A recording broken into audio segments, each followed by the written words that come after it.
Welcome to the deep dive. You know that feeling, right?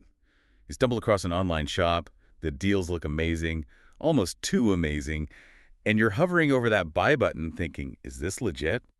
Or am I about to get scammed? Today we're digging into exactly that. We're looking at a site called Auspned.com. They claim to sell clothing, hoodies, sweaters, that kind of thing at really steep discounts. And gotta say, the website itself looks pretty professional on the surface. The prices definitely catch your eye.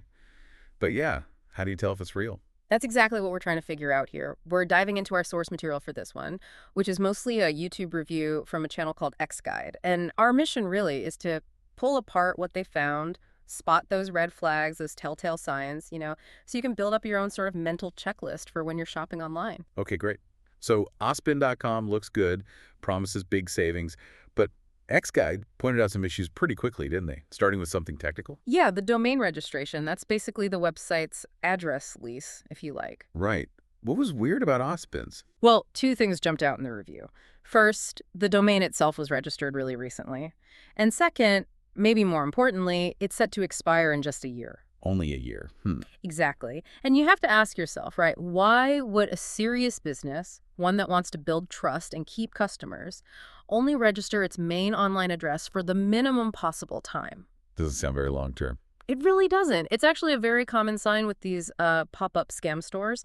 They plan to operate quickly, grab what money they can, and then just vanish before people catch on or, authorities get involved. It's designed to be short-lived. Okay, so that's one flag.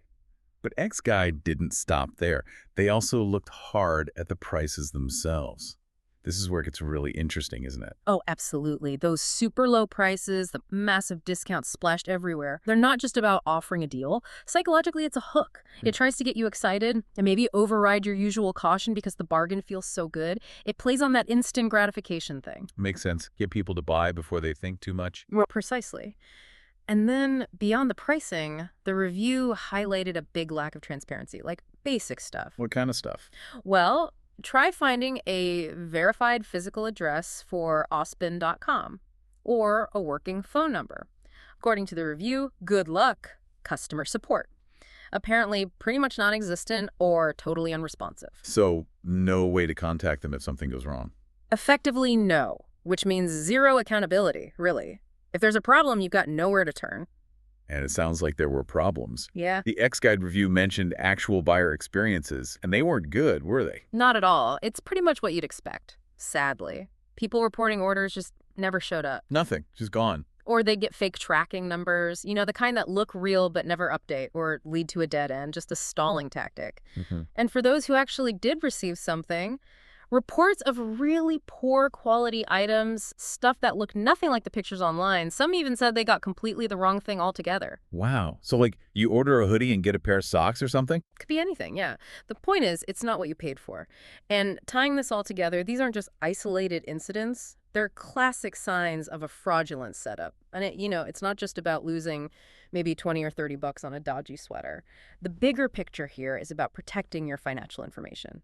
Handing over your card details to sites like this, that carries real risks. That's a really important point. So wrapping up our deep dive today, the evidence from the Xguide review paints a pretty clear picture of Auspned.com.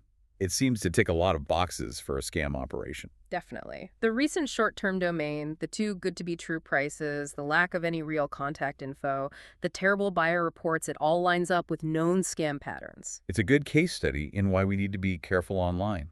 Absolutely. So thinking beyond just Auspn, what does this mean for you, the listener? Maybe the key takeaway is to build that mental checklist we talked about.